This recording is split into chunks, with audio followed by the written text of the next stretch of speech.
Detrás de las grandes doctrinas penales se quieren hacer grandes deducciones, grandes construcciones que tienen que ver con supuestos tecnicismos penales. Pero en realidad, miren, yo le digo, esto funciona así.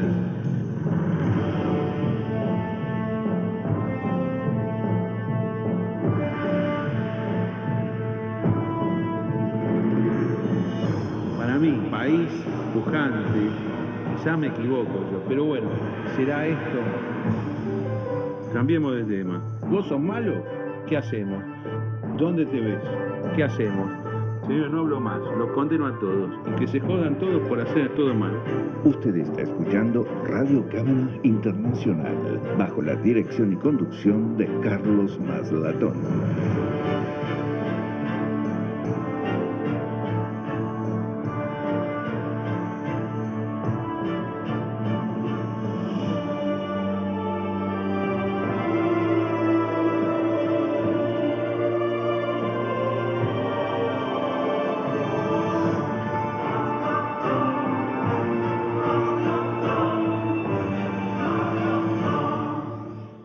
Buenos días a todos, aquí Carlos Maslatón desde los estudios de Radio Cabanac Internacional en la planta 18 del edificio Cabanac, siendo las 7:38 de la mañana de este miércoles 28 de enero del año 2015.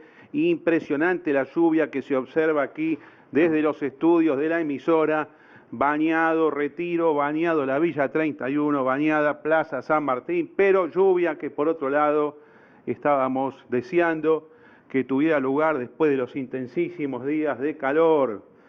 Señores, este es el cuarto programa desde que volvimos del viaje por el Medio Oriente. Están aquí sentados Germán Gegenchat y también, tal cual fuera anticipado, el economista Javier Milei, que habíamos cerrado con él, no el último, el anteúltimo programa del año pasado de Radio Cabanac, y volvemos aquí en esta cuarta edición del 2015 con el economista Javier Milei, que ha tenido un enero muy pero muy intenso porque se ha dedicado a refutar al economista marxista Tomás Piketty. Y esto de marxista lo señalo especialmente porque los bolcheviques del siglo XXI y del final del siglo XX han sido expertos en disimular la ideología real que ellos profesan. Se han acomodado con el establishment, se han acomodado con la cultura, con el periodismo, con gente común y corriente que nadie podría sospechar que es comunista, y esta tarea de infiltración los hace mostrar como personas normales. Por eso tienen tanta academia y por eso los alumnos tienden a comprar los desastres que estos sujetos nefastos para el mundo libre enseñan en las universidades. Y después todo esto se transmite a la política y después se gobierna con políticas económicas de ideología marxista, leninista, como sucede, combinado por supuesto con las fuentes del fascismo europeo, del viejo fascismo europeo, pero como sucede en países como la República Argentina y la República Bolivariana de Venezuela. Estos tipos marxistas europeos son bastante cómodos en realidad porque en sus países no se llegan a imponer estos extremos bolcheviques, le mandan a hacer las experiencias a América Latina. En Argentina muy bienvenido ha sido Tomás Piketty. Yo no digo que no, a mí me encanta, pero ¿por qué no ponen tipos que le compensen? Estuvo el mes de enero prácticamente todo el tiempo luchando solo Javier Milei. Es un honor para nosotros recibirlo en el estudio de la emisora. Vamos a salir un poco del tema de la AMIA, del tema Nisman. No es que no nos importe, cada día la cosa se pone peor. Ya le voy a dar la palabra al compañero Germán Gegenchat para que haga su actualización. Pero no nos podemos olvidar de la economía. En un año, ya me dirá Javier Milei, que en apariencia está absolutamente todo negativo. Para mí, consumidor de la Ciudad de Buenos Aires, recorredor de la Ciudad de Buenos Aires, analista de los números, la economía está extremadamente recesiva y la inflación continúa. A la vuelta de mis 3 semanas de viaje, yo encontré los precios muy para arriba, con el agravante de que el tipo de cambio se mantuvo estable por intervención del gobierno kirchnerista. O sea, el país es cada día más caro en dólares y menos competitivo. Por eso es que esa combinación es completamente recesiva. Germán Hegenchat, unas palabras introductorias, si podés, respecto de las últimas horas de la política argentina, alguna observación de tu parte. Buenos días a todos. Hola, Javier. Se empieza a profundizar un poco el tema del análisis de Nisman y está pasando de lo policial a lo político, porque vos viste que lo policial provee show, entonces normalmente la gente que va a televisión a hablar de este tema es compelida por el periodismo para trasladarse hacia el lado de cuántos allanamientos hubo, cuánto tiempo estuvo la esposa y demás. Pero ahora está empezando a repercutir un poco más el tema institucional desde que se quiere transformar, digamos, a la Secretaría de Inteligencia en un organismo de facción con posibilidades de permanecer más allá de octubre bajo las órdenes de quien no esté en el poder en ese momento. Entonces, estamos viendo posturas extremas, digamos, que van desde decir la inteligencia interior no tiene ningún sentido, no debe haber actividades de inteligencia hacia adentro en el país y los servicios de inteligencia solo deben ser para temas que ocurren fuera del país, una inteligencia vinculada a la diplomacia y a la política exterior, hasta la postura del gobierno, que es seguir teniendo una agencia de inteligencia para andar espiando políticos, periodistas y personas en general que le pueden generar alguna molestia, con el adicional de ponerlo al servicio de generar información favorable a mantener su impunidad en los juicios que se le están haciendo ya y que seguramente irán en aumento en forma progresiva en el futuro. A mí me parece que el extremo del gobierno hay que desecharlo totalmente, pero también la otra postura me parece demasiado restrictiva. Para mí, por un lado, el tema Nisman demuestra, otra de las aristas que nos muestra es que la justicia, cuando investiga al poder, no puede investigar con los propios medios del poder, llámese Policía Federal, Servicios de Inteligencia y demás. Entonces es necesario, para garantizar la independencia de la justicia, es parte de la solución en materia de independencia de la justicia, de que tenga una fuerza propia para investigar los delitos que se les someten a su jurisdicción. Eso por un lado. Y por otro lado, en lo que hace al tema de inteligencia, no hay ninguna duda de que la Secretaría de Inteligencia necesita modificarse, no solo en cuanto al contralor de la disposición de fondos, que hoy es un agujero negro, sino también a redefinir misiones y funciones en la política interna y en la política exterior. Claramente no puede ser un servicio de inteligencia de facción, eso está claro. Nosotros, inclusive ayer comenté respecto de un servicio de inteligencia de Estado y no un servicio de inteligencia de gobierno o de facción. Pero sí hay actividades de inteligencia que todo Estado necesita, si no, fíjense, si hubiésemos tenido buena inteligencia y bien articulada con los servicios de inteligencia del exterior, probablemente los atentados que hemos sufrido en la AMIA y en la Embajada de Israel quizá hubiesen podido ser evitados, así como también el accionar, ¿no?, de grupos terroristas en el país, también hubiesen podido ser de alguna manera tomados a tiempo. Y de esa manera hay cuestiones de seguridad interior para lo cual la inteligencia tiene mucho para aportar, pero no para la impunidad de un gobierno, pero no para limitar la voluntad y la libertad de los legisladores a la hora de votar, encarpetándolos con cosas ciertas e inventadas también. Entonces, de esta manera es como creo que hay que encarar la reforma de los sistemas de inteligencia. Esto es lo que me parece. Y, lógicamente, para no hacer un sistema de inteligencia de facción, tiene que surgir como una política de Estado, es decir, todo el mundo tiene que estar de acuerdo con lo que se quiere hacer. Y también, para hacer una reforma inteligente, no hay que tenerle miedo a los servicios de inteligencia, como para decir, Argentina no tiene que tener servicio de inteligencia interior. Y por otro lado, no se me escapa también que las fuerzas militares en Argentina no deben desarrollar tareas de inteligencia, directamente, ninguna. La inteligencia la ejerce el Estado de acuerdo a una ley y de acuerdo a misiones y funciones, que creo que pasa por el meridiano que acabamos de decir. Esto es lo que me parece importante de lo que está surgiendo ahora, que es el debate sobre qué forma debe tener la inteligencia en Argentina, y por otro lado no dejar de recordar de que hoy a las 19 horas empieza el velorio de Nisman. Así que bueno, eso nada más. ¿Sabés dónde es el velatorio de Nisman? ¿Has leído? Es una casa que se llama O'Higgins, creo que está en Belgrano, la verdad que no. Ah, O'Higgins en Belgrano. Bueno, me voy a dar una vuelta, la verdad que va a ser un momento político, parece mentira que uno tenga que hablar en estos términos, es la muerte de una persona, pero es un momento político importante, va a ser el funeral de Alberto Nisman.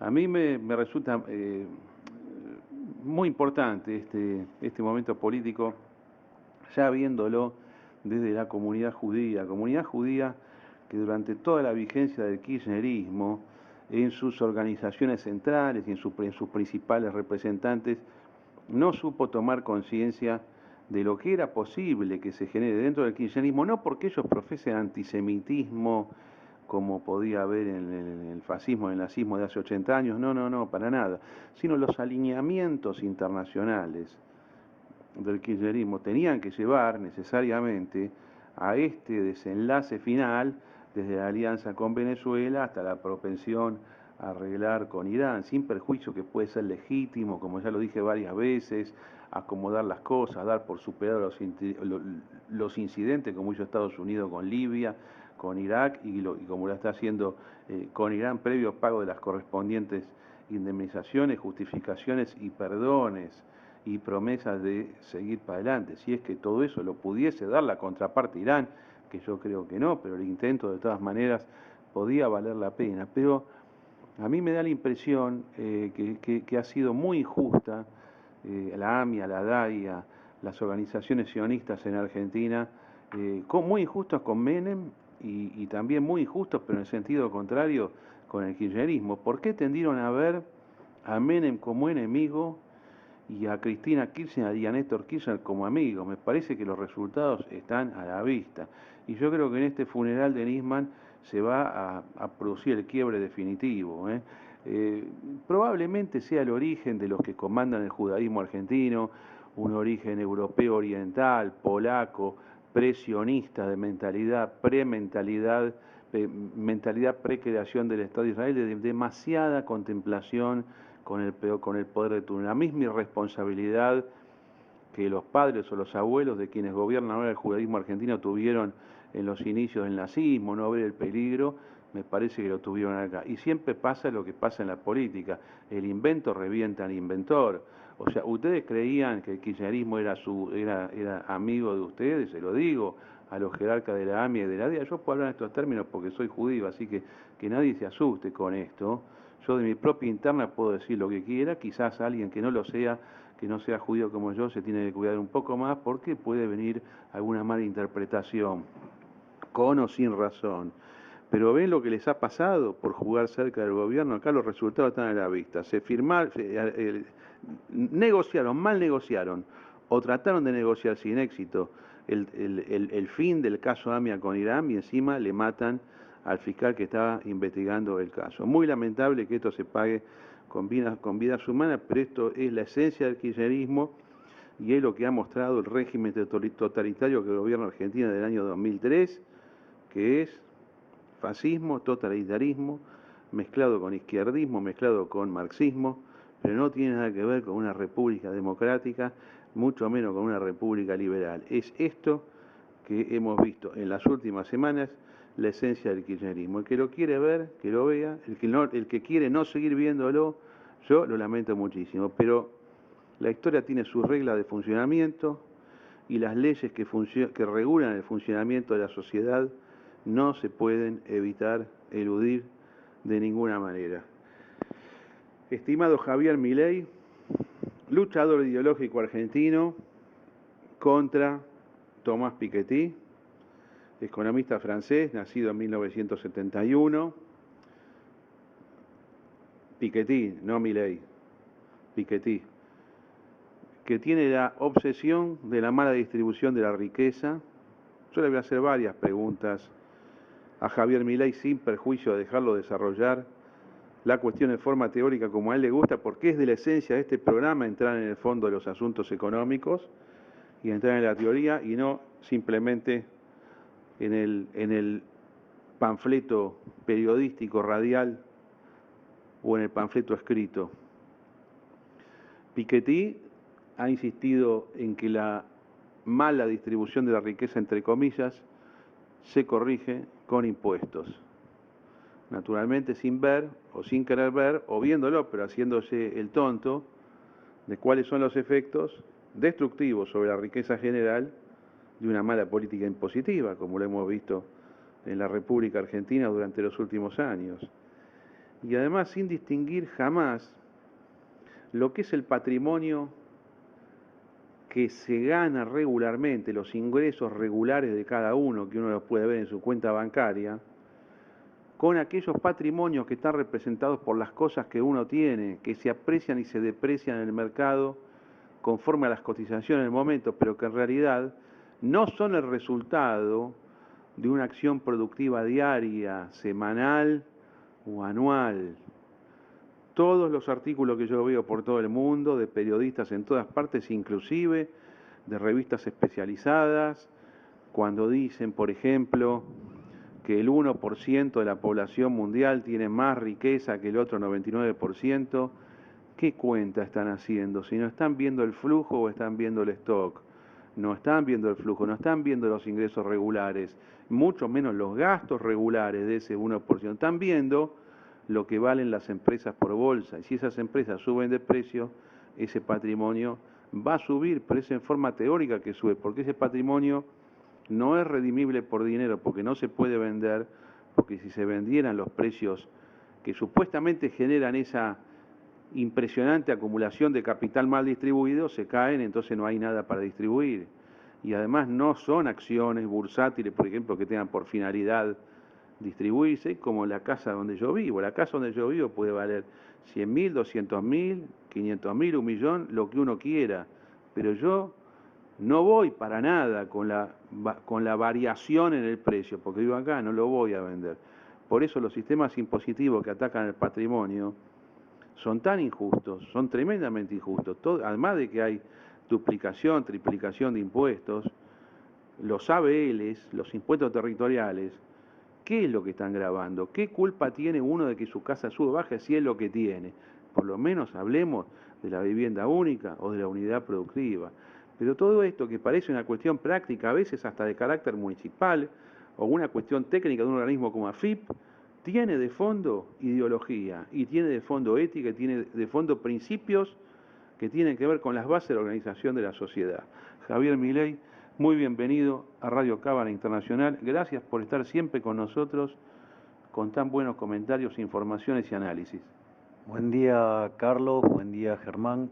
Es un placer enorme estar nuevamente contigo y también creo que es una oportunidad importante para desterrar de una vez por todas los errores y las falacias que ha venido a desperdigar por este suelo el economista francés Thomas Piketty.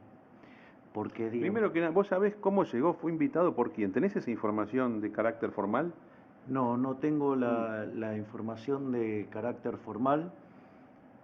Lo que sí a mí verdaderamente me sorprende es el encuadre de algunos economistas y de algunos periodistas respecto a la llegada de este pseudoeconomista, si uno podría llamarlo así de alguna manera.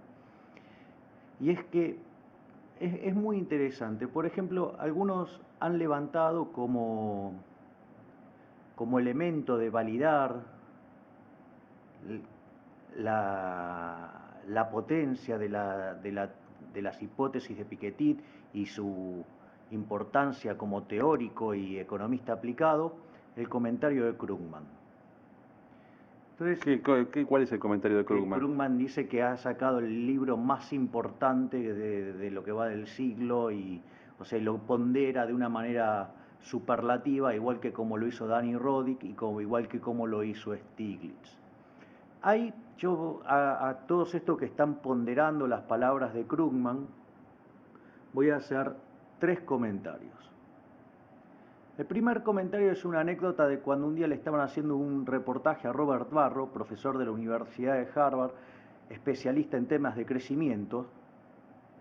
Entonces, en un momento un periodista le hace una pregunta y entonces le dice, pero el profesor Krugman dice, entonces el Barro le contesta, mire, lo que dice el profesor Krugman no me interesa, porque básicamente Krugman de este tema no sabe nada. Entonces...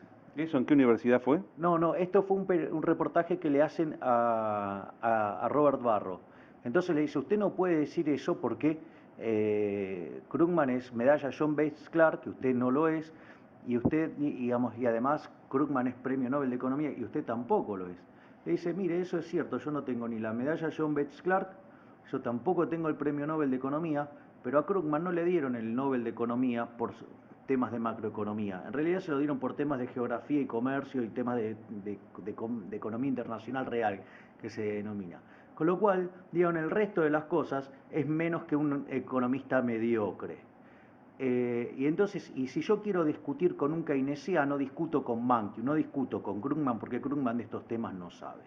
Digo, primer elemento para tener en cuenta acerca de Krugman, que de hecho también Krugman es uno de los grandes opinólogos dentro de esto de lo que escribieron estos economistas del estancamiento secular, donde juntaron a un montón de keynesianos para decir barrabasadas en términos de crecimiento, cuando en realidad los keynesianos no están aptos para contestar cuestiones de crecimiento.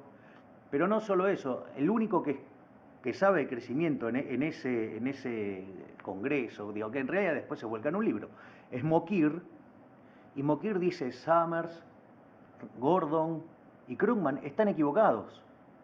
O sea, se les está pasando por alto lo que está pasando en todos los temas vinculados al progreso técnico. Entonces, eso es por un lado. Después, digamos, no tenemos que olvidar que el profesor Krugman, después de años de estar alabando al modelo kirchnerista, recién hace poco se dio cuenta que había inflación alta. Con lo cual, me parece que a la luz de los errores y aberraciones que ha dicho en cuanto al caso argentino, tendríamos que tener mucho reparo respecto a Krugman. Y no solo eso, y después, a nivel internacional, hay blogs dedicados a mostrar los errores de Krugman. Es decir, claramente Krugman será un tipo que modela bien, ¿sí? Será un tipo que escribe bien, en su campo ha hecho una contribución verdaderamente formidable, ¿sí? Pero en el resto de las cosas es muy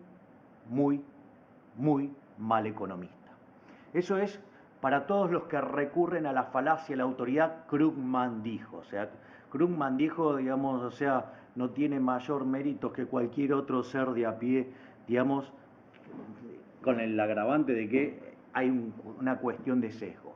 Lo que me parece todo, pero digo, como ellos están en esa pelea de las cuestiones distributivas, él y Stiglitz, uno lo puede comprender. Ahora, y además no son especialistas en tema de crecimiento o gente que sepa de crecimiento. Lo que a mí más me preocupa es que algunos prestigiosos economistas locales, que a mí me consta que entienden las cuestiones de la intertemporalidad,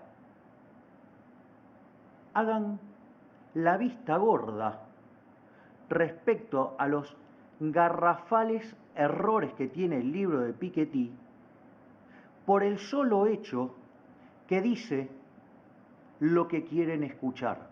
Esto me parece de una gravedad enorme, es decir, importantes economistas locales que claramente entienden de las cuestiones de intertemporalidad, es decir, entienden de las cuestiones de crecimiento. Entonces, a mí me parece dos cosas. O estos grandes economistas, cuando leen, no entienden nada y su reputación la construyeron a base de repetir como loros y modificar modelitos con alguna cosita menor y ganarse el prestigio profesional así, o, que para mí es la otra hipótesis, entienden muy bien todos los problemas que tiene el trabajo de Piketty, pero no les importa porque dicen lo que ellos quieren escuchar.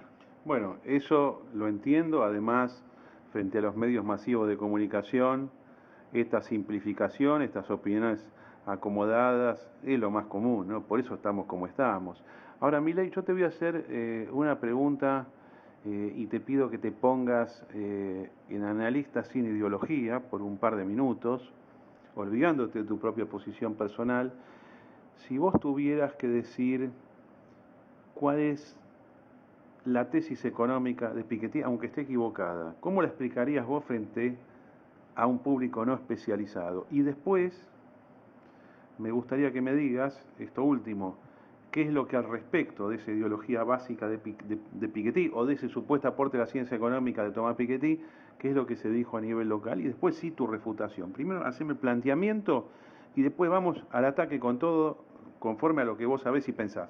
Mira, la tesis central de Piketty, o sea, lo que hay que entender es que escribió un libro de 600 hojas, que en realidad, si lo hubiera escrito en 50 en una revista académica, sobraba espacio. Pero la tesis central de Piketty es que cuando el retorno del capital, es decir, la tasa de interés, R, es mayor que la tasa de crecimiento de la economía, eso genera que crezca la participación del capital en términos del producto, o sea, que suba la relación capital-producto. Ese incremento de la relación capital-producto lo que genera es una concentración del capital y de las ganancias en términos de pocas personas.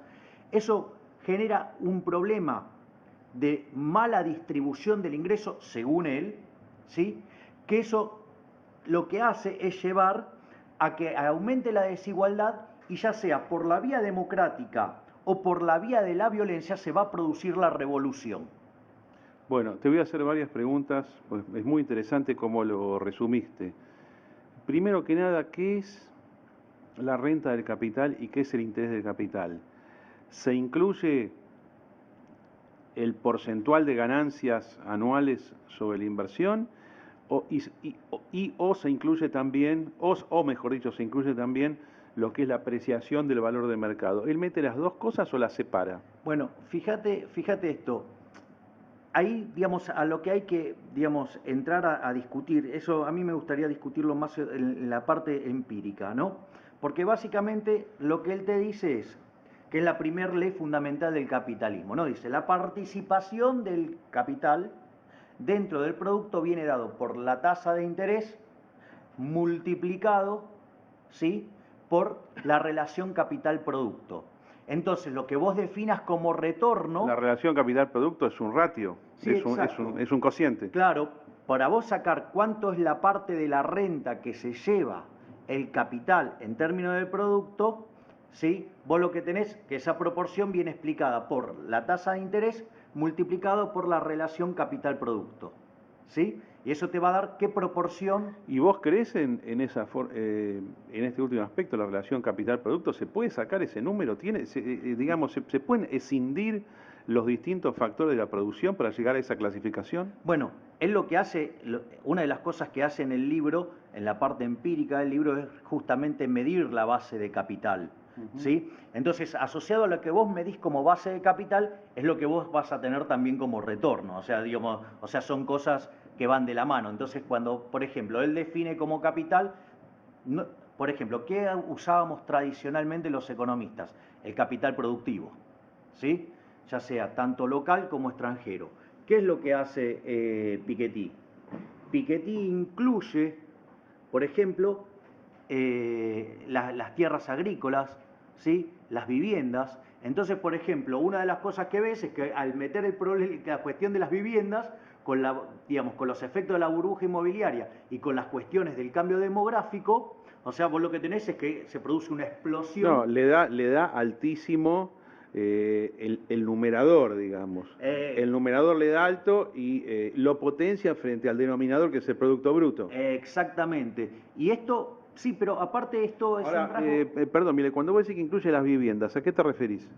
Incluye las viviendas, o sea, tus casas. Eso él lo integra en el número del capital que pasa a dividir sobre el Producto Bruto. Exactamente. Y esto, fíjate, esto no es menor, porque él, Fíjate, él lo que quiere mostrar es que la relación capital-producto sube y que eso es una forma de dominación, que el capital es poder y que es una forma de dominación y que es una forma de mostrar, ¿sí?, la desigualdad. Ahora lo interesante es que, como todo el trabajo de Piketty, está sesgado, ¿sí? Esto es muy importante. ¿Por qué hay un sesgo? Porque, fíjate esto, si vos vas a ampliar la definición adentro de lo que va a estar dentro del capital, ¿sí? Por ejemplo, no te podés olvidar de los bienes durables. Entonces, ¿qué es lo que pasa? Como él lo que hace es comparar, por ejemplo, el peso de los ricos adentro de la riqueza, o compararlo contra otros deciles, esto no es trivial. ¿Por qué? Porque dentro de una persona rica, por ejemplo, el auto, por más caro que sea, pesa muy poco. En cambio, en aquellos que no somos ricos, el auto tiene un peso fenomenal.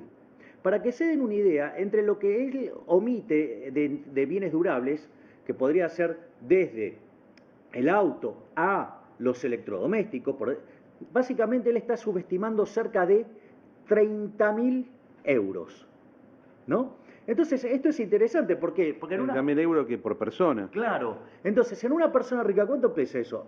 Nada. O por más caro que sea el auto que tengas, pero pesa poco. Ahora, Milei, yo no comprendo la no división entre bienes de consumo y bienes de producción. Que vos me estás diciendo que como que está mezclando todo. Bueno, ahí, por eso, entonces el punto, porque lo que está haciendo es sesgar el resultado.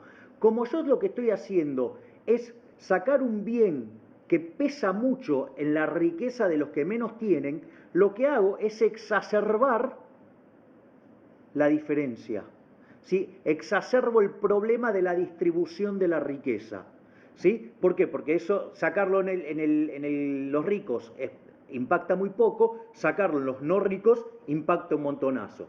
De hecho, cuando uno modifica el análisis de Piketty y considera solamente el capital productivo, ya sea tanto de origen local como internacional, lo que uno ve es que la relación capital-producto está constante.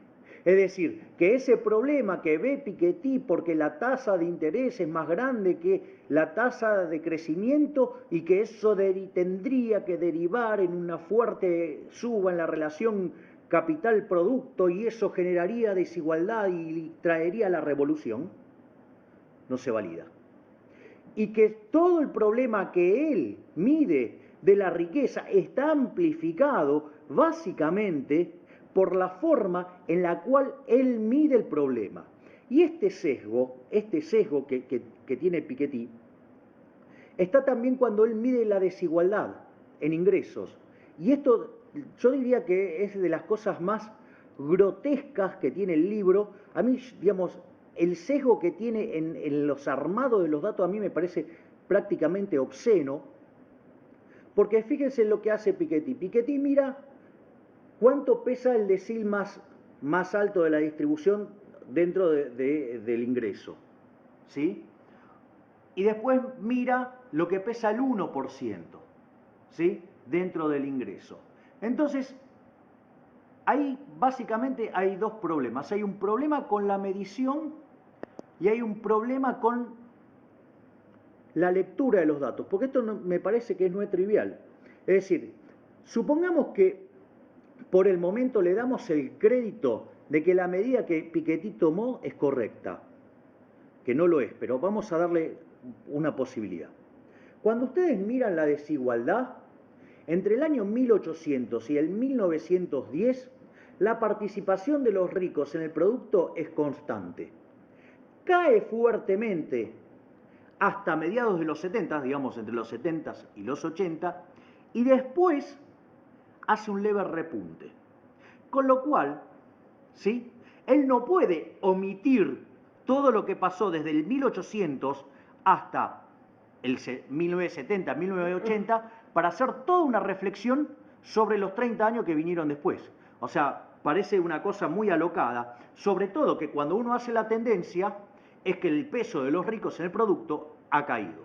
Ahora, Milei, si vos en en la parte de la división, o sea, en la parte de arriba, donde pones lo que representa el capital. Ese es un número, es la sumatoria de todo el capital que hay en un país. Si vos ponés los bienes fijos, digamos, las construcciones, las fábricas ya instaladas, siempre te va a dar mayor el numerador que el denominador, que el Producto Bruto, ¿o no? Sí, bueno, pero ese es un problema, eso es un problema de otra índole, o sea, porque también, digamos, están los procesos de convergencia y a cuánto va el nivel de capital de equilibrio. No, O sea, lo que pasa es que yo te voy a decir la verdad, quizás es por la formación que tengo, liberal por un lado, financiera por otro. Yo estas cuentas no me dicen nada, o sea, son esencialmente falsas, o sea, son especulaciones para que lo único que tienen como objetivo es generar una política tributaria para destruir el proceso económico y la economización de los recursos. A ver, yo, digamos, no es que le estoy dando un crédito a Piketty, ¿no? Porque a mí, digamos, el trabajo me parece verdaderamente muy malo. Pero el punto es el encuadre. Es decir, lo que él está buscando son la captura de indicadores que solemos usar en la teoría del crecimiento, ¿ok? Para ponerlo en una perspectiva de largo plazo. Hay que comprenderlo dentro desde esa lógica, ¿no? Entonces él está analizando un periodo largo, ¿sí? Y desde esa perspectiva analítica, él, digamos, va y trabaja con las relaciones que uno utiliza en la teoría del crecimiento económico. O sea, básicamente por eso usa ese tipo de relaciones. Pero, digamos, o sea, que ahora, digamos, vamos a entrar en los problemas de construcción teórica que tiene el trabajo. Pero antes quiero abrochar el tema de la desigualdad. Ya que empezamos por los errores desde el punto de vista empírico. Fíjense lo siguiente, él lo que hace cuando mira la desigualdad, mira la participación, que ya vimos que los datos no lo avalan, él lo que mira es la participación del 10% más rico en el ingreso o el 1% más rico, ¿no? En general, digamos, cuando uno mira la distribución del ingreso hay varios indicadores. O sea, hay un indicador que se llama el Raulciano, ¿sí? Que básicamente lo que hace es mirar cuánto tiene de la torta el decil más grande versus lo que tiene el decil más chico. Ese indicador se llama indicador Raulciano, ¿sí? Ahora, fíjense esto, que él solamente mira cuánto pesa los ricos, o sea, el decil más alto en la distribución. Es decir, que lo que está haciendo es un Raulciano rengo, ¿sí? ¿Por qué hace un Raulciano rengo? Esto es muy importante tomarlo. Porque si uno toma la historia de los últimos 60, 70 años de la historia del mundo, si hay algo que logró el capitalismo es levantar la riqueza de todos, pero muy especialmente de los que menos tienen. Entonces, si él tomara el Raulciano como corresponde, no podría capturar ese efecto. Entonces solamente se queda mirando cuánto pesan los ricos dentro del producto. Fíjense que además, si uno trabajara con el Raulciano ya es un indicador pobre. O sea, él usa algo que es peor que el Raulciano. El Raulciano, si yo hago una redistribución del ingreso desde el 9º decil, 8º decil al 2º o 3º, la distribución del ingreso mejora, ¿sí? Sin embargo, el Raulciano, como mide el 10º contra el primero, no lo captura.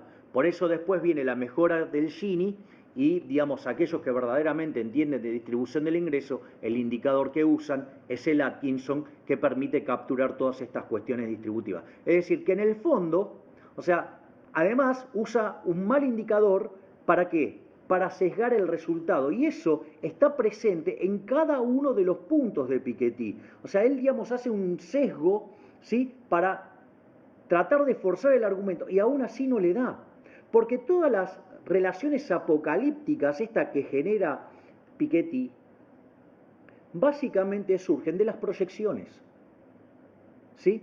Entonces es muy interesante esto, digamos, chequear el tema de las proyecciones, porque dado el periodo histórico que tenemos bajo análisis, hasta podríamos testear las hipótesis de Piketty cómo hubieran funcionado en el siglo XX.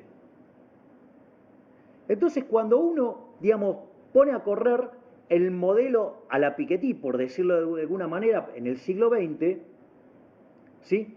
Eso daría que el producto per cápita se debería haber multiplicado por 1,92 veces, o sea, 1,92 veces, o sea, casi se debería haber duplicado.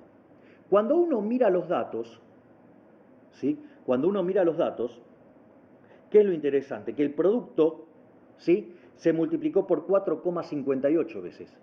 Es decir, 2,5 veces más de lo que proyecta el modelo de Piketty, o sea, la idea de Piketty. Es decir, que tiene un error del 150%, con lo cual uno debería tener bastante cuidado con las cosas que dice Piketty. Sin embargo, hay todo un trabajo en Estados Unidos acerca de la estimación de las cuentas nacionales, porque una de las cosas que pasa es que subestima la tasa de crecimiento. Es decir, no, digamos, la forma en que vos metés a Internet, a Google, todo este tipo de cosas. O sea, entonces lo que están haciendo es un proceso para reestimar las cuentas nacionales. En ese proceso de reestimación... Para ahí una cosa que no entiendo. Vos estás hablando de las empresas tecnológicas de los últimos 15 años. ¿Qué es lo que no está metido en el Producto Bruto todavía? O sea, no está metida todo el valor agregado. A ver, claro, cuando vos tenés mejoras o tenés progreso tecnológico, una de las cosas que te pasa es que las cuentas nacionales no se adaptan rápidamente. Entonces, lo que te sucede es que vos terminás subestimando el verdadero Producto Bruto. Entonces, ¿qué es lo que pasa? Cuando vos haces esa corrección, ¿sí? En el caso de Estados Unidos, por ejemplo, que es la potencia tecnológica, la tasa de crecimiento se debería haber incrementado, o sea, observada, tendría que ser 1,1% más alta, o sea, un 1,1 punto porcentual por encima. Por año eso. Sí, eso significa... O sea, para eso quiere decir que si un año tenemos 3,5, en realidad fue 4,6. Exactamente, eso es lo que está perfecto. Eso, por ejemplo, durante el siglo XX, la tasa de crecimiento del producto per cápita fue del 1,58%, ¿sí? Que eso que fue lo que permitió multiplicar el PBI por 4,58 veces en términos per cápita. Cuando vos le agregás el 1,1 que subestima, la tasa de crecimiento hubiera sido 2,68. Esto quiere decir que el PBI per cápita se multiplicó por 12,77 veces.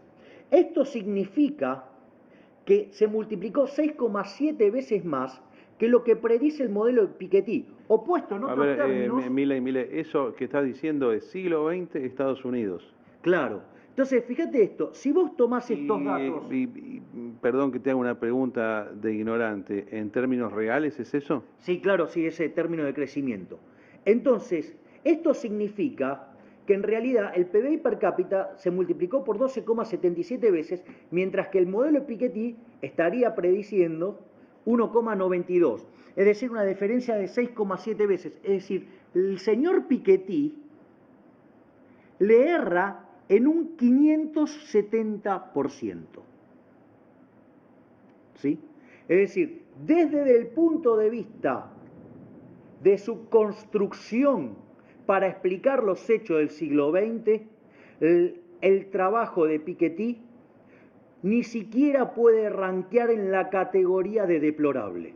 Bueno, ¿sabés lo que quiere decir esto? El marxismo, que ha fracasado con cada una de sus experiencias marxistas, tiene que decir que el capitalismo es un desastre, que es una porquería y que no crece nada y que se muere de hambre. Y vos lo que estás diciendo es, señores, ustedes no solo tienen un problema de interpretación ideológica, sino que están falsificando los datos a propósito.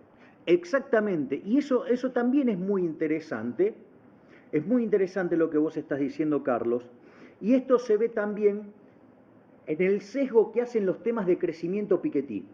Piketty hace una suerte de proyección del crecimiento, que el crecimiento en algún momento se va a derrumbar, ¿sí? Entonces él dice, sí, no, a mí me gusta el crecimiento en un reportaje, yo no soy anticrecimiento. ¿Quién va a ser anticrecimiento? O sea, habría que ser muy tonto para decir lo contrario. Pero entonces dice, para él lo que le preocupa mucho es el crecimiento de la población que está cayendo el crecimiento de la población. Ahora venimos con esa. Claro. Yo no sé si ustedes se dan cuenta, Germán, vos tenés ¿cuántos años tenés, Germán? 50. 50 años. ¿Y vos cuántos años tenés? 44.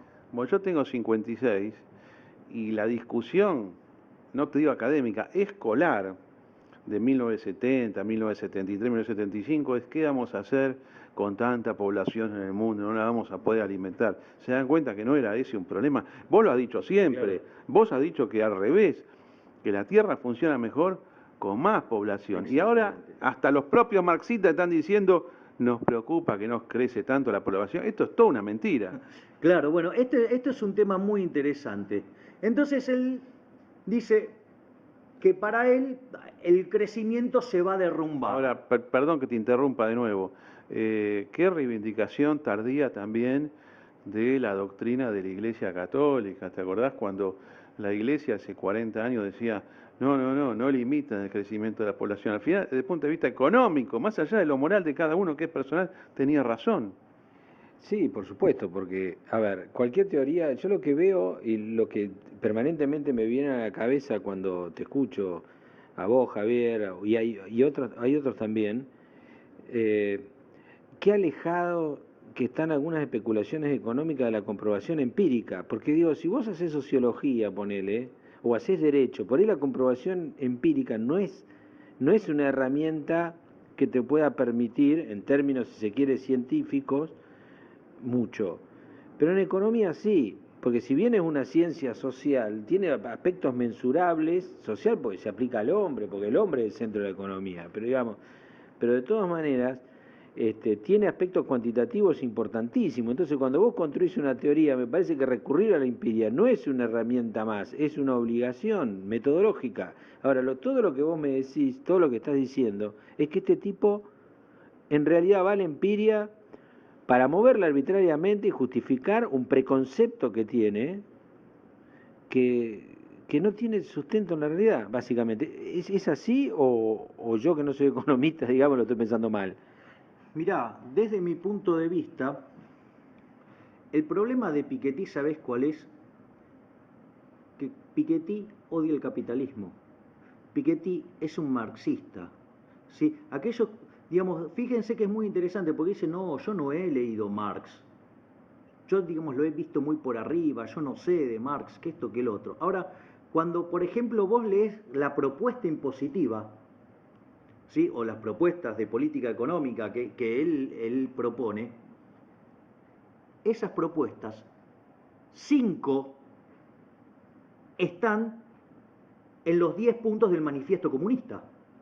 Es decir, si yo te leo los 10 puntos que están, digamos, yo te puedo leer... A ver, señores, el manifiesto comunista es una proclama de Marx y Engels de 1848.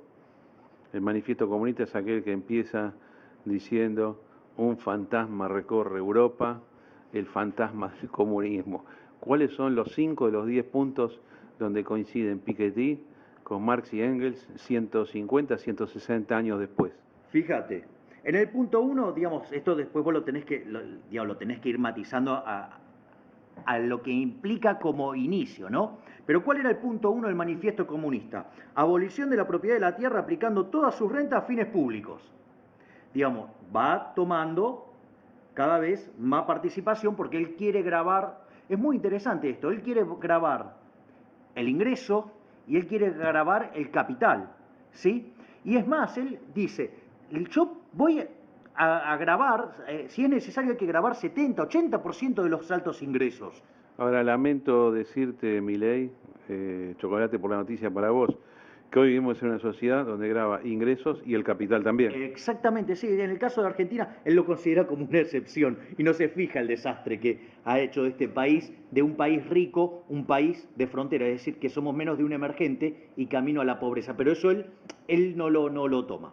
O sea, fíjense esto. Entonces él quiere grabar no solo, digamos, los ingresos, sino que además, de manera progresiva, digamos que puede llegar a ser el 70 o el 80%, quiere grabar el capital. Es más, es lo que dice, si vos tenés mucho capital, quizás te tengo que sacar 10% por año. Así, de esa manera, en 10 años no te quedas con nada. O sea, te lo saca todo. ¿Por qué? Porque digo, él tiene todo un problema con la herencia. O sea, tiene una cuestión fanática con la herencia. Entonces veamos el punto 2 del manifiesto comunista. El impuesto sobre la renta fuertemente progresivo. O sea, tiene que ser fuertemente progresivo. ¿Sí? Abolición del derecho a heredar. Es decir, esto de que si yo te voy sacando de tu capital, digamos, de tu riqueza, 10% por año en 10 años, te la comí toda. ¿Sí? Sigamos. El punto 9. Combinación de la agricultura y las industrias manufactureras, abolición de la diferencia entre el campo y la ciudad mediante una distribución más equitativa de la población por todo el país. Es decir, digamos, el tema de la redistribución del ingreso. O sea, justamente todo esto que a él lo tiene tan perturbado, ¿sí? Y esto es muy interesante, porque él en algún momento dice, no, porque la educación es importante. ¿Qué decía el manifiesto comunista en el punto 10? Educación gratuita a todos los niños en escuelas públicas, abolición del trabajo de los niños en las fábricas en la forma actual, combinación del trabajo industrial con educación y la formación profesional y así sucesivamente.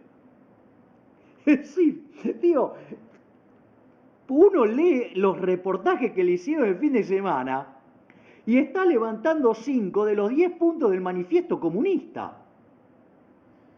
Ahora, Milei, los países del mundo que mejor andan y que mejor van a andar son los que menos bola le van a dar y le dan a todos estos sujetos, ¿no? Porque, es decir, el único lugar del planeta que consigue ideológicamente y desde el punto de vista de la política económica práctica mantenerse al costado de este desastre es Asia, básicamente. Asia, el sudeste de Asia, porque en América Latina todo esto pega fuerte, en Europa pega fuerte, en Estados Unidos pega fuerte, lamentablemente. ¿Cuál es el futuro que tenemos con la predominancia de estas ideologías como la de Piketty? A ver, yo digamos, me parece que el problema es que si vos tomás y aplicás las ideas de Piketty, o sea, el futuro es muy sombrío. Es decir, el tipo va a lograr destrozar el capitalismo si fuera por él. Porque ahora, yo digamos, ¿por qué va a destrozar el capitalismo? Digamos, porque él, en este sentido, ¿sí?, también es bien hegeliano. ¿Qué decía Hegel? Digamos, acá también lo sigue a Marx. Que vos tenías una tesis, una antitesis, ¿sí?, y eso da como resultado la síntesis. Digo, ¿qué era lo que había hecho Marx? Hablaba de la esclavitud, ¿sí? La antítesis era el feudalismo y eso derivó después en el capitalismo. El capitalismo, su antítesis, es el socialismo y eso después derivaba en el comunismo. Pero es muy interesante lo que dice Piketty. Esto está en un reportaje que le publicaron el fin de semana. Y eso también, digamos, tiene que ver con esto de la soberbia de Piketty. Digo que es profundamente soberbio, ¿sí? Digamos, donde, por ejemplo, yo, digamos, lo voy a leer directamente un fragmento de lo que él ha dicho, para que tengamos en cuenta, porque, ¿no? Digamos, tenemos el capitalismo, la antítesis y el socialismo. Marx decía que después venía el comunismo. ¿Qué es lo que dice él? Dice, quiero pensar un nuevo sistema económico y una nueva forma de organizar el capitalismo para ir más allá de él. Es decir, él se propone como la antítesis y que eso va a generar una síntesis que supera el capitalismo. ¿Sí? Y dice, podría ser que Marx cuestionara el capitalismo como un sistema eficaz, pero no pensó demasiado en cómo organizar el sistema alternativo. Y esto es un problema porque es fácil destruir el capitalismo, pero entonces, ¿qué harás la mañana siguiente? Hay que hacer algo. Y lo que pasó después de la revolución en bolchevique, que no se dieron cuenta de que no tenían un plan, por lo tanto, inventaron, tuvieron que improvisar, y en muchos casos eso fue un completo desastre. ¿Qué es lo que propone Piketty? O sea, Piketty lo que dice es, no solo que yo estoy proponiendo un sistema que va a superar al capitalismo, o sea, digamos, ¿sí?, sino que además, ¿sí?, lo voy a mejorar. Y esto es muy interesante porque en el libro de él, ¿sí?, digamos, cuando él escribe la motivación, ¿sí?, en la página 31, ¿sí? Dice: estoy interesado en contribuir al debate referido a la mejor manera de organizar la sociedad y las instituciones y políticas más apropiadas para conseguir un orden social justo. Es decir, el tipo es un planificador central en potencia. Es decir, esto tiene varios problemas. Ahora, te voy a decir una cosa, mire, yo te lo escuché tantas veces en mi vida, no puedo creer que esto se lo presente como novedad, sinceramente te digo, siempre la misma historia de parte de esta gente. Bueno, él lo que dice es que lo que hizo Marx mal, él lo va a hacer bien. Entonces, acá aparecen varios problemas. Aparece lo que, digamos, en terminología de Hayek, el camino de servidumbre, aparece el problema de la fatal arrogancia, y yendo hacia Mises, y digamos los que después mejoraron el planteo de Mises contra el socialismo, es el error teórico del socialismo. Entonces, básicamente, lo que uno podría decir es, ¿por qué digamos, para ver a dónde vamos con las ideas de Piketty, ¿no? El socialismo falla por 4 argumentos. 2 son de tipo estático, 2 son de tipo dinámico. En cuanto a los estáticos, uno tiene que ver con la cantidad de información que hay que procesar. Es decir, digamos, es imposible que un órgano de planificación central pueda tener información sobre cada uno de nosotros, nuestras preferencias, nuestros gustos, ¿sí? Nuestras motivaciones. Es imposible. Ahora, digo, con lo cual esa reflexión de que Rusia se cayó porque no tenía el Excel, la verdad que está pobre. Pero no importa. Supongamos que la tecnología evoluciona tanto que lo pudiéramos tener. Hay otro problema más, que mucho del conocimiento, ¿sí? o lo que es el know-how no puede ser transmitido. Vamos a ponerlo en estos términos. Germán, ¿vos qué altura tenés? 1,64 m. Por más que venga Michael Jordan y te lo explique a la perfección cómo se vuelca la pelota, no lo vas a poder hacer, Carlos no lo va a poder hacer, Mariquita no lo va a poder hacer, yo no lo voy a poder hacer. Aparte, digamos, si fuera posible transmitirlo, pero ni siquiera... Aclaremos quién es Mariquita, porque aparece un personaje en esta conversación totalmente desconocido para la inmensa mayoría de los oyentes. Bueno, Mariquita del Vecchio es mi esposa nomás, como estamos aquí en Radio Cábana Internacional, que es también mi propia vivienda, vamos a decirlo. Bueno, Mariquita es mi esposa, que está a unos metros nomás escuchando cómo Milei nos enseña sobre economía y sobre política económica, ¿no? Perdón por esta aclaración, compañero. Está bien. Entonces, digo, por más que, digamos, igual el problema es que esa información no se puede volcar. Es decir, con lo cual no puede ser transmitida al órgano de planificación central, con lo cual es inviable, o sea, ya tiene un agujero en el sistema de información. Pero eso no es todo. Esos son los argumentos de índole estática. Después están los argumentos de índole dinámica. ¿Cómo son los argumentos de índole dinámica? ¿Qué es lo que pasa? La economía básicamente son esencialmente dos grandes instituciones. Los intercambios voluntarios y el dinero. Entonces, en una economía vos transás, ¿sí? Intercambiás bienes por dinero, ¿sí? Y eso lo que hace es fijar un precio.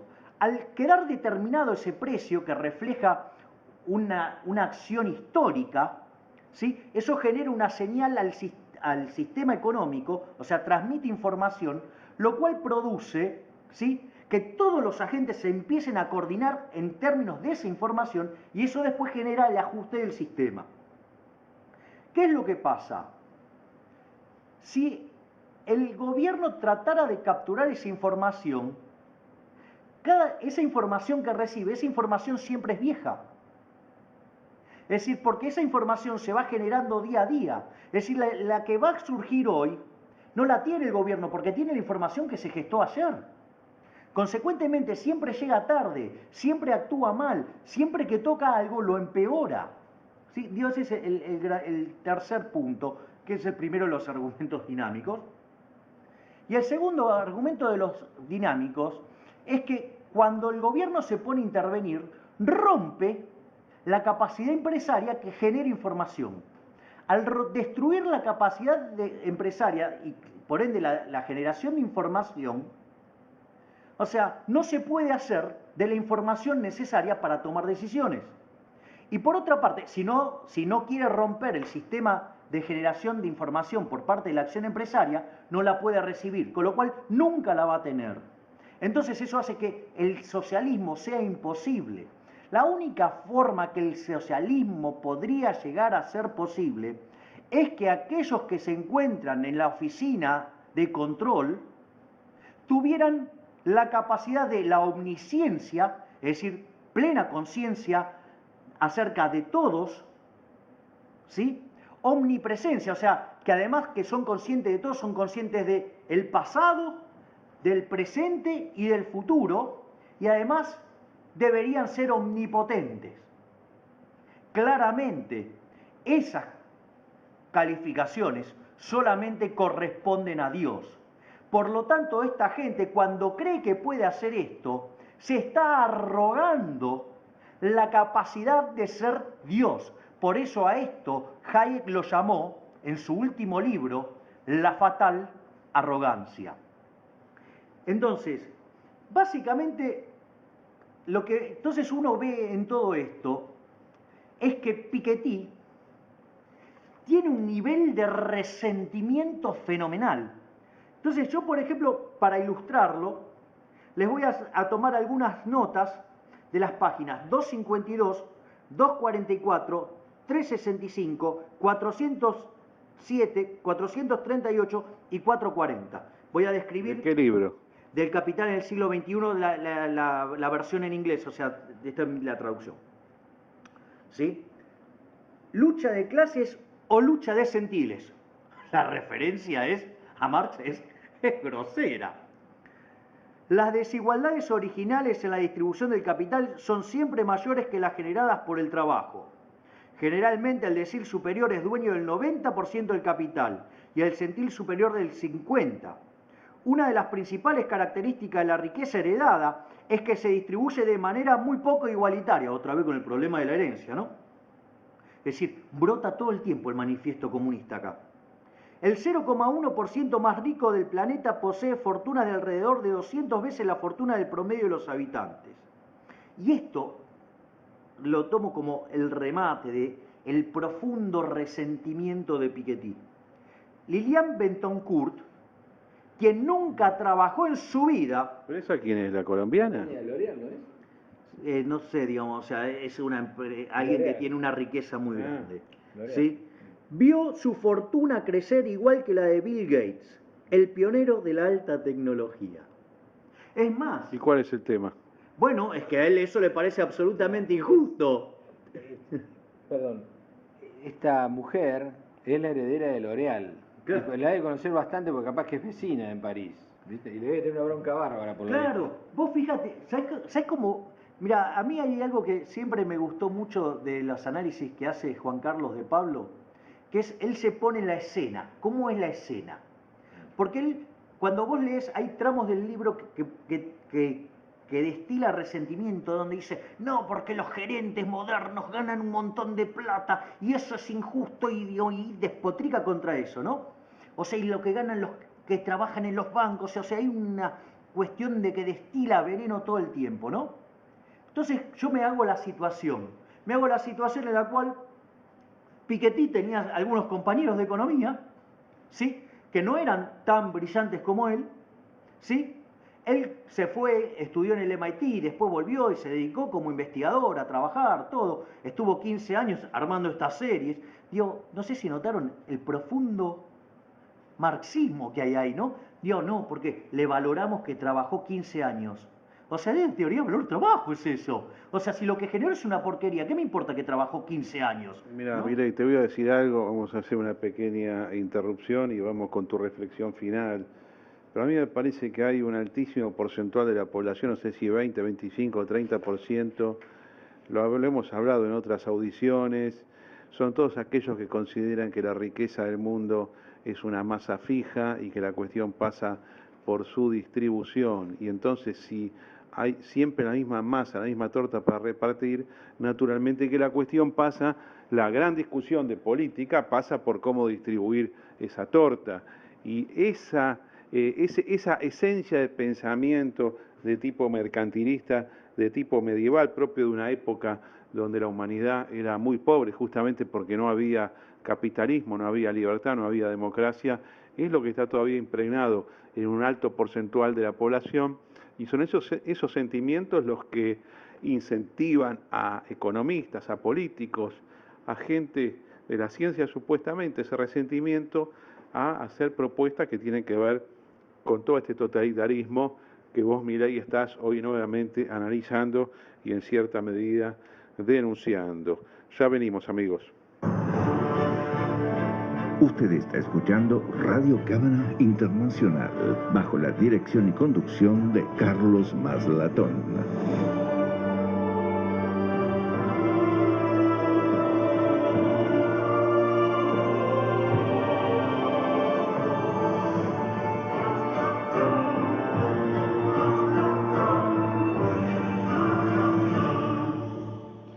Continuamos aquí en Radio Cámara Internacional, minutos finales de este programa con Germán Hegenchatz y por supuesto también con el economista Javier Milei. Hoy es un día donde Milei se ha dedicado a analizar a Piketty, al francés Piketty, economista de moda, economista que prácticamente está pidiendo que se confisque, que sepa qué es lo que está haciendo, que se confisque justamente todo el capital productivo que hay en el mundo.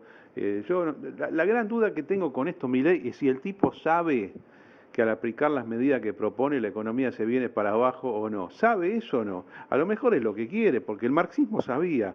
Marx sabía perfectamente que iba a destruirlo todo. Fidel Castro y Che Guevara también con sus experiencias en Cuba. No sé si los líderes soviéticos, pero hay gente que sabe que con estas propuestas destruye y que dice no me importa porque yo lo que quiero justamente es destruir. Mira, la verdad es que yo no tengo esa visión de los temas. O sea, yo creo que básicamente están abrazados a una mala teoría, ¿sí? Ahora, pero eso me parece que ese es una cuestión como para cerrar el punto. Pero vamos al tema de la desigualdad. Fíjense lo que dice, en la página 364, Piketty. Dice, la igualdad de derechos y de oportunidades no es suficiente para asegurar una distribución igualitaria de la riqueza. Esto es, el señor Piketty mira la distribución del ingreso, está mirando una foto y sucede que no le gusta. Entonces, como no le gusta, él quiere intervenir. Por eso yo muchas veces hablo en estas cosas de lo que es el camino de servidumbre. Porque básicamente, a ver, los fallos de mercado no existen. Es decir, el mercado es una alegoría. En realidad son personas tomando decisiones y haciendo intercambios, y eso, se manifiesta en un resultado. Entonces, ¿qué es lo que pasa? Como no le gusta el resultado, porque él considera que hay un resultado mucho mejor, que es el que él pretende que exista, que esto era lo que Mises, hay unas conferencias de Mises que son fantásticas, se llama El odio al capitalismo. ¿Sí? Ahí, el punto es, como no le gusta, lo califica de fallo de mercado y entonces hay que hacer una intervención. En realidad, ¿qué es lo que pasa? Con lo cual implica un acto coactivo sobre el resto de los seres humanos. Con lo cual el resultado siempre es peor. Porque en realidad eso que vos estabas viendo era el accionar natural de los seres humanos, y como vos estás metiendo a alguien a tomar decisiones, porque en el fondo, ¿qué es lo que están diciendo? Que yo no soy lo suficientemente inteligente como para tomar las decisiones que hacen a mi mejor nivel de bienestar. Ese enfoque que vos estás haciendo está muy bien porque es respetuoso de la individualidad humana, y vos te estás diciendo que el colectivo Estado no debe moralmente degradar a sus habitantes, a sus ciudadanos y reemplazar sus decisiones individuales. Pero además de eso, Milei, hay un tema práctico. Cuando vos entrás a dirigir la economía, a planificarla o a torpedearla con los análisis y con los impuestos que propone Piketty, directamente todo el proceso productivo se daña, con lo cual vos empezás a destruir la riqueza ya creada, con lo cual los que más sufren ahí son los pobres. Y te digo la verdad, los ricos, los que están entrenados para especular, les encanta esa intervención porque te da más posibilidades que nada. Mira, yo que soy del mercado financiero, te digo, cuanto más intervenga el Estado, más posibilidad de negocio tenés. Es en contra. El libre mercado va en contra del pobre y va en beneficio. Es decir, cuando vos tenés libre mercado, se beneficia el pobre. Y el rico tiene que hacer esfuerzos y competir para obtener riqueza. Cuando vos haces intervención, perjudicás al pobre, y algunos ricos hábiles viven mejor que en los momentos de libre mercado. Exactamente, ahí hay dos cuestiones, o sea, cierro con el argumento del camino de servidumbre y, digamos, vaya a tu punto que es excelente. Te aclaro que vamos a tener que hacer otro programa pronto, especialmente porque necesito que nos actualice sobre la economía argentina de hoy, ¿no? Sí, no hay problema, eso después lo vemos. Pero el tema es el siguiente, sí, pero esto a mí me parece que es importante porque este señor vino a socavar las bases de la libertad, ¿sí? Porque, ¿qué es lo que pasa? Cuando vos empezás a intervenir, obviamente el resultado es desastroso, que es el fallo del gobierno. Ahora, el gobierno jamás admite que se equivoca, sino, digamos, mejor ejemplo, ¿no?, que el actual gobierno, que la culpa siempre es de lo demás, es el ejemplo emblemático. Entonces, ¿eso qué hace? Amerita una nueva intervención. Obviamente, cercena más las libertades individuales y, como consecuencia de ello, deriva en mayor intervención. Y eso lo que termina haciendo es instaurar un régimen totalitario. Entonces, ese es el primer punto. El segundo punto, y lo que vos decís, es fabuloso, o sea, el sistema capitalista es el que ha logrado sacar la mayor cantidad de gente de la pobreza. Es decir, el sistema capitalista no evita que la gente sea mala, lo que hace, lo vuelve inofensivo. Entonces, ¿qué es lo interesante? Como decía Carlos, o sea, el empresario exitoso, ¿sí?, el que ganó y el cual, digamos, Piketty quiere castigar, ¿sí?, lo hizo porque benefició al resto de la comunidad, y la comunidad lo favoreció haciendo exitoso su producto. Entonces, básicamente, mi argumento central, ¿sí?, si yo tuviera que decir por qué estamos donde estamos, me parece que quien mejor ha visto esto fue Ayn Rand, ¿sí? ¿Qué era lo que decía Ayn Rand? Dice que la raíz de todos los problemas modernos, ¿sí?, y desastres, se debe a un problema filosófico y moral, ¿sí? No es que la gente, ¿sí?, digamos, se ha abrazado al colectivismo por haber aceptado una mala teoría económica. En rigor, se abrazaron al colectivismo, ¿sí?, y para ello tomaron una mala teoría económica. Yo creo que es así. Yo creo que está en el placer de un alto porcentual de la población por el colectivismo, así como otro porcentual de la población tiene una tendencia natural al liberalismo. Pues estas son las dos posiciones, todo lo demás son mezclas, colectivismo o liberalismo. Me parece que de origen las personas vienen ya formadas, no sé, un tema psicológico, pero hay muchísimo de ello. Ahora, después en política puede ganar cualquiera, porque ahí sí depende de la técnica y del grupo militante. Ahí sí yo quiero aclarar que tengo discrepancia con la doctrina iluminista, liberal del siglo XVIII, de que vos necesitás un consenso mayoritario para imponer tus ideas. No es así. El que tiene el mejor aparato político gana. Vos podés gobernar hasta con el 10% de consenso nomás. Pero ese es otro tema. Milei, no sé si a vos te parece, el viernes o el lunes hacemos otro programa ya relacionado estos temas, pero llevados a la práctica, ¿no? Con la Argentina de aquí a ahora, cuánta influencia tiene Piketty en Argentina, no importa si lo conocían de antes o de ahora, pero yo me siento oprimido en Argentina conforme a la aplicación práctica de estas ideas de este francés neomarxista. Sí, digamos, Argentina es un buen caso de aplicación de lo que piensa Piketty. Sí, digo, nosotros de hecho tenemos impuestos a los activos, tenemos impuestos a la renta, tenemos impuestos al trabajo, o sea, los trabajadores pagamos un montón de ganancias, o sea que en el fondo, digamos, tenemos muchas de las cosas que dice Piketty. ¿Y cuál es el problema de las ideas de Piketty? El problema de las ideas de Piketty es que al destruir el capital, cae la relación capital-trabajo de la economía. Y al caer la relación capital-trabajo de la economía, los salarios reales caen. De hecho, hoy lo que uno ve, digamos, en la economía argentina, es que este gobierno se ha comido el capital. Entonces, cuando uno hoy está mirando cómo cae la actividad económica, no es un problema de demanda efectiva a la Keynes, que en realidad eso ya estaba en Marx, ¿sí? Sino que en realidad lo que está mostrando es que al comernos el capital, la capacidad de producción de la economía se contrajo. Entonces, si el salario real no cae, va a haber desempleo. O no va a haber desempleo si el salario real se destruye. O, digamos, va a terminar habiendo una combinación de ambas. Y esto además también se ve reforzado por el hecho de que además el Banco Central ha falseado la tasa de interés, o sea, ha dañado el mecanismo de coordinación intertemporal, generando señales falsas que sobreestimuló el consumo y además sesgó las inversiones hacia lugares donde no deberían ir.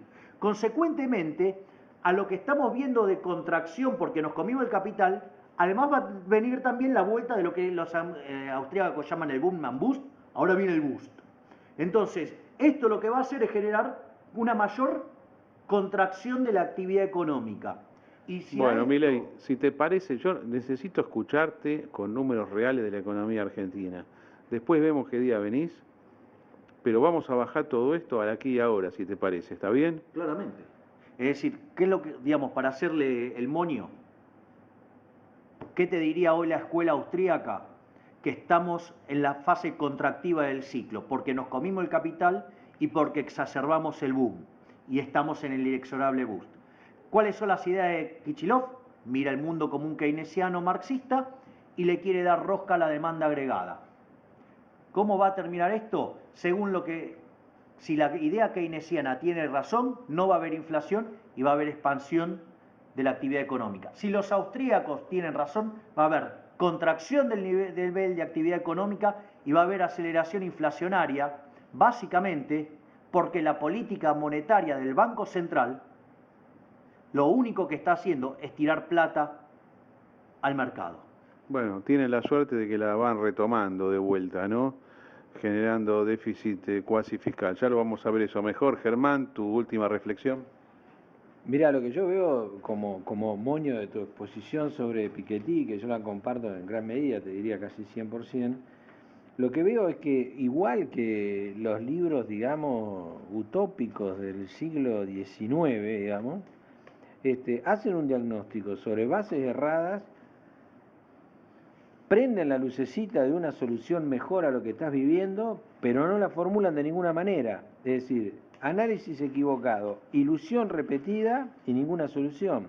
Ahora, la propuesta es, en el camino, vayamos rompiendo lo que tenemos. O sea, es una cosa, a mí realmente no me deja de asombrar, sinceramente. Bueno, yo creo que la envidia, el resentimiento, lleva a generar ideologías y propuestas para destruirlo todo. A mí, sinceramente, les digo, amigos, Piketty no me dice nada nuevo, por eso yo le he prestado poca atención. Estoy hablando ahora sobre él porque está Javier Milei. Pero vamos a, como le decía recién a Milei, estimados oyentes, vamos a ver si se puede dar una vueltita por aquí, por Radio Cábana Internacional, el viernes o el lunes, Javier Milei, para ver el aquí y ahora de la política económica argentina y qué nos espera este año. Arrancamos el año muy metidos en lo político, en los terroristas políticos, pero no tenemos que olvidar el tema económico. Gracias a todos por la atención. Mañana volvemos desde Radio Cábana Internacional.